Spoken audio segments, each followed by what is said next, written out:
pilotage des projets eau, assainissement et santé urbaine s'est ouverte ce matin. Les participants planchent sur les états de mise en œuvre des travaux d'infrastructure en cours d'exécution. L'utilisation des procédures opérationnelles standardisées pour le diagnostic de la COVID-19 a fait l'objet d'un atelier de formation, une initiative du ministère de la Santé publique et ses partenaires qui a regroupé les techniciens de laboratoire. Et puis dans la province du Mayo-Kébi-Est, des tables, bancs et des kits scolaires ont été remis à la délégation provinciale à l'éducation. Un geste de la Fondation Grand Cœur pour accompagner le gouvernement dans l'amélioration de la qualité de l'éducation. C'est tout pour le sommaire. Mesdames et messieurs, bonsoir et merci de suivre cette édition. Il vous souviendra que lors du deuxième Forum national inclusif, le président de la République, le maréchal Idriss Déby Itno, a dans son discours lancé un vibrant appel à l'endroit des opposants politiques qui se trouvent hors du Tchad, leur demandant de regagner le bercail. Le Tchad a besoin de tous ses fils pour son développement. Idriss Déby Itno tend encore les mains à ses opposants politico-militaires. Je vous invite à suivre à ce propos cette réflexion d'Amakia Abbas. Une seule minute de réconciliation mérite mieux que toute une vie d'amitié, disait l'écrivain Gabriel Gracias Marquez. Cette assertion a tout son sens, car la réconciliation apaise le cœur, cimente l'unité nationale et favorise la confiance mutuelle. La réconciliation entre les filles et fils du Tchad a été de tout temps au centre de la politique de la main tendue, prônée par le maréchal du Tchad, Idriss Déby Itno, président de la République. La tenue du deuxième Forum national inclusif, qui est une victoire pour la consolidation de la démocratie tchadienne, vient de le prouver une fois de plus. D'où la portée de l'appel du président de la République à l'endroit des mouvements politico-militaires, et je cite, « Le Tchad est un précieux héritage commun et chaque Tchadien a le devoir sacré de contribuer à l'œuvre de la fraternité, de vivre ensemble, de la stabilité, de la paix, de la sécurité et du développement. » Fin de citation. En réitérant cet appel aux frères en exil, le maréchal du Tchad tient mordicus à l'union sacrée du peuple tchadien. Pour lui, la construction du Tchad nécessite la contribution de tous ses fils. Il faut exempter le pays de tout conflit pouvant freiner son développement. Plus qu'un appel de cœur, ce message du président de la République est fondé sur le patriotisme et l'amour de la mère patrie. C'est tout le mérite de cette tribune de dialogue national entre l'ensemble des Tchadiens qui se sont concertés librement et démocratiquement sur l'avenir de leur bien commun, le Tchad, bien entendu. Pour rappel, lors du premier Forum national de 2018, le même appel à la réconciliation fut lancé par le président de la République à ceux qui, par la force de la nature, ont pris le chemin de l'exil. Juste après l'appel du chef de l'État, l'on a noté le retour au bercail des membres des mouvements armés et d'autres personnalités politiques qui ont marqué l'histoire de ces pays, à l'exemple de Hacher Ibn Omar et bien d'autres.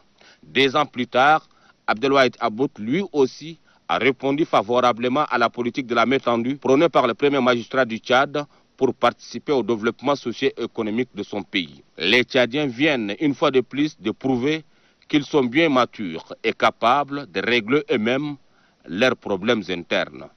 Qui cherche la paix l'obtient forcément. C'est la valeur qu'incarne la 4e République qui est en marche.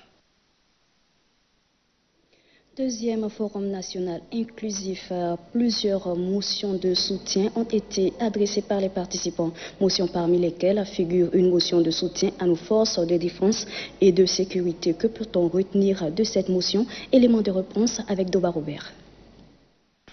Différentes corporations de la société civile ont tenu à exprimer leur élan de solidarité aux forces de défense et de sécurité. Des hommes qui, au-delà de nos frontières, ne cessent de consentir de lourds sacrifices sur les différents théâtres des opérations, car ils ont pour noble et exaltante mission de défendre l'intégrité territoriale, l'unité nationale, de garantir l'indépendance nationale et la sécurité du pays contre toute agression ou menace extérieure. Aussi participent-ils activement à la stabilité du pays. Un pays comme le nôtre qui a connu les méfaits de la guerre. Les soutenir est un devoir civique. Les participants aux assises du 29 octobre au 1er novembre 2020 viennent de s'acquitter d'un devoir hautement patriotique. Ils apportent un soutien indéfectible à nos forces de défense et de sécurité. Pour la sécurité publique et le maintien de l'ordre dans le respect des libertés, des droits de l'homme et des valeurs républicaines, le retiendra de ce forum le vœu ardent des participants, la mise à la disposition des hommes entrés des moyens nécessaires afin de leur permettre d'accomplir avec dévouement et abnégation leur mission. Il s'agit de la logistique et de l'amélioration de leurs conditions de vie eu égard aux sacrifices qu'ils consentent. Une attention particulière doit être également accordée pour les veuves et les orphelins de nos martyrs tombés sur le champ d'honneur. Et puis cette information en bref et en images, la chef du département de la formation professionnelle et des petits métiers, Ashta Ahmad Brémé, a reçu en audience ce matin 2 experts de la coopération suisse en séjour au Tchad. Il s'agit de Philippe Deliner et de Madame Annonciate. Les 2 personnalités sont venues faire l'évaluation à mi-parcours du projet de formation et d'insertion des jeunes au Tchad formé phase 2. Un projet financé par la coopération suisse. Au cours des échanges, la ministre a vivement salué la coopération agissante entre les 2 pays. Déjà, les experts de la coopération suisse confirment la disponibilité de leur gouvernement à accompagner le Tchad dans le domaine de la formation professionnelle. 3e édition du festival d'Ari. Elle se tiendra du 19 décembre 2020 au 2 janvier 2021. L'annonce a été faite ce mardi par le ministre du Développement touristique, de la culture et de l'artisanat, Patale Gio. Il invite les opérateurs économiques et les amoureux de la culture tchadienne à prendre part à ce grand rendez-vous. Suivez. C'est avec un grand plaisir que je vous annonce l'organisation de la 3e édition qui se déroulera du 19 décembre 2020 au 2 janvier 2021 à la place de la Nation à N'Djamena. Les 23 provinces du Tchad seront une fois de plus réunies pour présenter et valoriser notre patrimoine culturel. L'événement a, d'une part, un rôle déterminant dans la cohabitation pacifique et d'autre part, un impact direct sur l'axe 1 du PND qui porte sur l'unité nationale.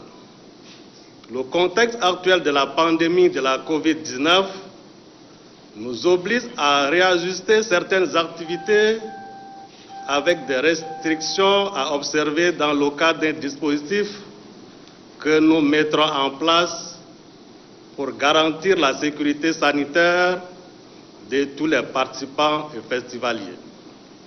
Toutefois, l'objectif du festival d'Ari reste la valorisation des richesses culturelles nationales et le brassage culturel en drainant un grand nombre de visiteurs, en mobilisant un nombre important de délégations provinciales et en impliquant les médias nationaux et internationaux. À cette occasion, plusieurs activités sont programmées. Il s'agit des défilés traditionnels et folkloriques, de la gastronomie nationale et internationale, des animations culturelles, des espaces de loisirs, des stands d'exposition vente des artisans et des entreprises. En plus de ces activités traditionnelles, certaines innovations sont prévues telles que les animations quotidiennes diffusées en direct, des spectacles en soirée, les émissions TV directes, à savoir des visites de stands exposants, restaurants et entreprises. Pour cette 3e édition, nos prévisions en termes de fréquentation sont de l'ordre de 500 000 visiteurs et de 150 exposants. Je voudrais encourager toutes les délégations provinciales à se mobiliser pour une représentation éclatante de leur province, les opérateurs économiques à saisir l'opportunité de cet espace de visiter et les institutions de soutenir et d'accompagner les activités culturelles du Tchad. Bien évidemment, J'exhorte le public à venir découvrir les richesses et les merveilles de notre patrimoine culturel. Et puis la teneur de ce communiqué de presse, le ministre de l'économie, de la planification, du développement et de la coopération internationale, Dr Issa Doubragne, a reçu successivement ce mardi le président de la Chambre de commerce, d'industrie, d'agriculture, des mines et d'artisanat du Tchad, M. Ali Hadji Mahamat Tasseid, et le président directeur général de Bittel Heritage Holding, M. Évariste Hell. Le président de la Chambre de commerce est venu présenter au ministre les nouveaux membres du bureau exécutif et échanger par la même occasion sur la vision de la nouvelle mandature et requérir des avis éclairés du ministre pour mieux orienter leurs actions en matière du secteur privé en général et du développement agro-pastoral en particulier. L'honneur échoit également au président directeur général de Bittel Heritage Holding, M. Évariste Hell, et son équipe d'être reçu par le chef du département en charge de l'économie. Les échanges ont porté essentiellement sur le projet de partenariat entre Bittel Heritage Holding et l'État tchadien dans le secteur de la farine de blé. Ce communiqué est signé de l'attaché de presse et des relations publiques Djirabé Tapol Auguste César. Je le disais en titre, à la 11e réunion ordinaire du comité de pilotage des projets eau, assainissement et santé urbaine s'est ouverte ce matin dans la capitale. Au cours de cette rencontre, les participants vont présenter les états de mise en œuvre des travaux d'infrastructure en cours d'exécution. Les travaux ont été ouverts par le maire de la ville de N'Djamena, Oumar Boukar. Reportage Ngeyam Benguiri. À cette 11e réunion ordinaire du comité de pilotage des projets eau et assainissement et santé urbaine en N'Djamena, il était essentiellement question de présenter les états de mise en œuvre des travaux d'infrastructure en cours d'exécution. Il s'agit entre autres des travaux des ouvrages de drainage et la construction de 2 cliniques de planification familiale dans les quartiers Abina et Darasalam, ainsi que la dotation des structures sanitaires en équipement. Depuis le comité de pilotage de l'année dernière qui s'était tenu le 15 octobre 2019, l'activité du projet eau et assainissement en N'Djamena, cofinancé par l'Union européenne et l'Agence française de développement, a porté essentiellement sur la composante drainage des eaux pluviales, dont la mise en œuvre arrive bientôt à terme. Selon les données, le projet a réalisé plusieurs œuvres en faveur de la population. Je me réjouis des réalisations en matière d'accès d'eau à l'eau potable et à l'assainissement, où 25 bornes fontaines, 923 toilettes familiales et 170 toilettes publiques, je le confirme, monsieur le délégué, sont opérationnelles depuis cette année. Au cours de cette réunion, les participants auront à examiner également le modèle d'exploitation et de gestion des cliniques en vue d'asseoir un service de qualité et accessible à tous. Parlons à présent de cet atelier de formation sur l'utilisation des procédures opérationnelles standardisées pour le diagnostic de la Covid-19. Un atelier organisé par le ministère de la Santé publique et ses partenaires. La rencontre qui regroupe les techniciens de laboratoire a été ouverte par la directrice de la pharmacie du médicament et des laboratoires du ministère de la Santé publique. On fait le point avec Aladj Abami Mustafa. C'est dans l'optique de mener une riposte efficace contre le coronavirus que les techniciens des laboratoires issus de 23 provinces du pays sont conviés à cette formation de renforcement des capacités. Les modules portent sur l'utilisation des procédures opérationnelles et standardisées pour les diagnostics de Covid-19. Cette formation est l'occasion pour nous, évidemment, de mieux nous préparer à faire face à cette épidémie qui, loin s'en faut, n'est pas encore terminée. La directrice générale adjointe de la pharmacie du médicament et des laboratoires exhorte les techniciens des laboratoires à une participation active à cette formation. Je tiens à vous rappeler également que dans le contexte actuel, la vague de contamination qui revient nous pousse à cherchez à comprendre davantage et vous éviter de bien vous protéger pour rester en forme et continuer dans le diagnostic.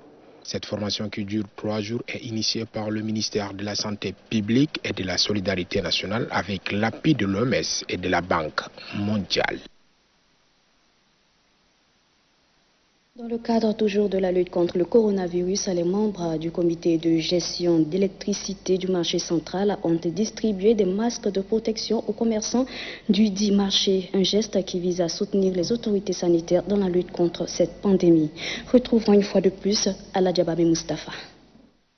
Pour protéger les commerçants du marché central, le comité de gestion d'électricité du marché leur a distribué de masques.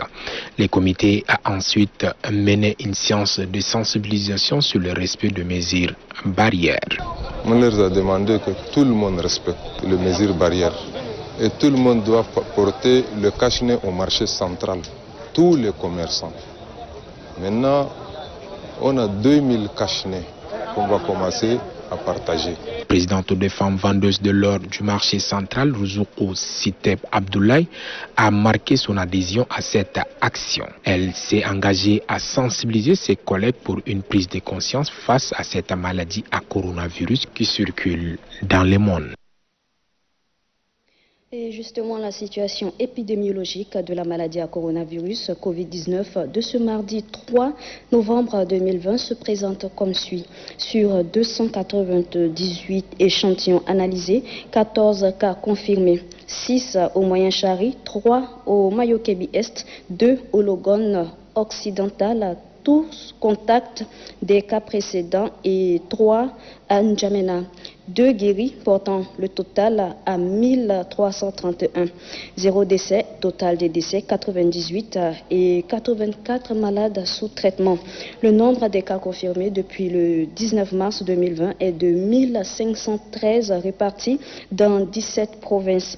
La coordination nationale de riposte sanitaire invite la population à rester sereine, solidaire, vigilante et rappelle au respect strict des mesures barrières, notamment la distanciation physique. En cas de signes tels que fièvre, toux, éternuement et difficultés respiratoires, appelez gratuitement le 1313. Ce communiqué est signé du coordonnateur national de riposte sanitaire, professeur Choua Ouchemi. Dans le cadre de la relance de la machine éducative, la Fondation Grand Cœur a offert des tables bancs et des kits scolaires à la délégation provinciale à l'éducation du Mayo-Kébi-Est, un don de la première dame Hinda Debitno qui entend par cette action accompagner le gouvernement dans l'amélioration de la qualité de l'éducation au Tchad. Une cérémonie présidée par le secrétaire général de la province du Mayo-Kébi-Est. Reportage Bariladji. La Fondation Grand Cœur remet officiellement 1000 tables bancs et 1250 kits scolaires aux élèves des établissements publics de la province du Mayo-Kébi-Est. Cette action s'inscrit dans le cadre des vastes opérations dont les thèmes sont notamment Opération Table Banc et Soutenons l'école tchadienne. Au Tchad, la récente enquête parlementaire sur le système éducatif a mis en lumière quelques facteurs d'inefficacité de l'école tchadienne. Notamment l'insuffisance des tables bancs qui sont pourtant des mobiliers scolaires essentiels pour la formation de nos enfants. C'est la raison pour laquelle la Fondation a initié les projets Opération Table Banc. Comme d'autres provinces, la province du Mayo-Kébi-Est recevra 1000 tables bancs. Le secrétaire général de la province du Mayo-Kébi-Est, Ahmad Mamatoli, qui représente le gouverneur, loue les œuvres de bienfaisance de la Fondation Grand Cœur qui, selon lui, sont multiples. En toute franchise, je n'ai rencontré aucune générosité aussi essentielle et émouvante comparable à celle de la Fondation Grand Cœur sous ces siècles présents. C'est pour la énième fois que la Fondation Grand Cœur intervient en faveur des démunis de notre province. À travers ces différentes interventions, la Fondation Grand Cœur accompagne le gouvernement qui veut redonner à l'école tchadienne ses lettres de noblesse. Et puis la teneur de ce communiqué de presse qui émane de l'Union des journalistes tchadiens UJT. Le bureau exécutif de l'Union des journalistes tchadiens UJT annonce à l'opinion nationale et internationale que ce jour 2 novembre, le monde entier célèbre la journée internationale de la fin de l'impunité pour les crimes commis contre les journalistes. Proclamée en décembre 2013 lors de la 68e session de l'Assemblée générale des Nations unies, cette commémoration vise à faire la lumière sur les crimes commis contre les journalistes dans le monde et dont les auteurs échappent à la justice. Cette journée sera donc commémorée pour la première fois au Tchad par l'Union des journalistes tchadiens en collaboration avec l'UNESCO et les partenaires nationaux, est remise en différé le samedi 7 novembre 2020. Le bureau exécutif de l'UJT invite tous les professionnels des médias et l'ensemble des parties prenantes à participer activement à cette commémoration, car de la mobilisation de tous autour de l'idéal de la lutte contre l'impunité des crimes contre les journalistes dépend notre liberté d'exercer. Ce communiqué signé du président de l'UJT, Abbas Mahamoud Tahir. Et puis l'association des jeunes arc-en-ciel pour la stabilité en Afrique, AJASA, par la voix de son président, vient de dénoncer l'acte terroriste perpétré sur des écoliers de Kumba au Cameroun. Suivez. Membres de l'association des jeunes arc-en-ciel pour la stabilité sociale en Afrique, AJASA, exprimons notre colère face à cet acte terroriste commis sur ces enfants innocents et écoliers âgés de 12 ans à 14 ans dans la journée du 24 octobre 2020 dans la ville de Kumba du département Méné, causant plusieurs morts et des blessés. En effet, le terrorisme est un acte condamné par notre association, car il empêche non seulement le développement de notre continent, la réjouissance et l'épanouissement de tout Africain, mais freine aussi l'éducation des futurs dirigeants. L'association des jeunes arc-en-ciel pour la stabilité sociale en Afrique, AJASA, dit non et condamne fermement cet acte inhumain et ce désir de tuer froidement des populations innocentes. Messieurs les sécessionnistes, nous ne connaissons pas vraiment votre motivation, mais nous vous prions de laisser les enfants partir à l'école. Soyons tous les partisans et porteurs de la paix, la stabilité sociale pour un bon vivre dans une parfaite cohabitation pacifique. Main dans la main, baptisons le Cameroun et militons tous pour le développement de notre merveilleux continent. L'association des jeunes arc-en-ciel pour la stabilité sociale en Afrique appelle tous les citoyens camerounais à se joindre à elle pour ramener la paix dans cette partie du pays par le dialogue et la prière. La page étrangère nous conduit ce soir en Côte d'Ivoire où les résultats de l'élection du 31 octobre ont été proclamés. Et puis la ministre française des Armées, Florence Parly, est en tournée au Niger et au Mali. La synthèse avec Granga Tchamirima. 3 jours après le scrutin présidentiel du 31 octobre dernier en Côte d'Ivoire et après le dépouillement des bulletins de vote, le président de la nouvelle commission électorale indépendante CEI, Ibrahim Koulibaly Kubert, donne les résultats suivants. Ont obtenu Alassane Ouattara 3 031 483 voix, soit 94,27%. Afi Nguessan Pascal 31 986 voix, soit 0,99%. Bédier Kona Aimé Henri, 53 330 voix, soit 1,66%. Kwadio Kona Bertin, 64 011 voix, soit 1,99%. Est donc élu président de la République, M. Alassane Ouattara. Au Niger, la ministre française des Armées Florence Parly a rencontré le président nigérien Mahamadou Issoufou avant de se rendre au Mali pour échanger avec le gouvernement de transition dirigé par le président Badao. Au menu de leurs échanges, le bilan des relations bilatérales basées sur la sécurité et le renforcement des liens de coopération diplomatique entre la France et le Niger. La ministre française des Armées était à Bamako où elle a réitéré le soutien de Paris aux forces maliennes face aux djihadistes et annoncé la mort de plus de 50 d'entre eux dans une opération.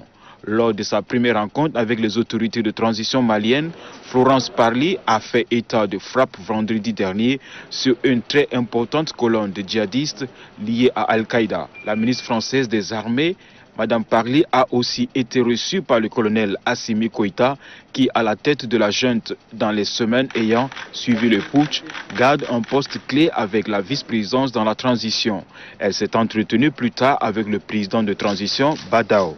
Les nouveaux maîtres de Bamako ont affirmé également leur volonté de poursuivre le combat contre les djihadistes.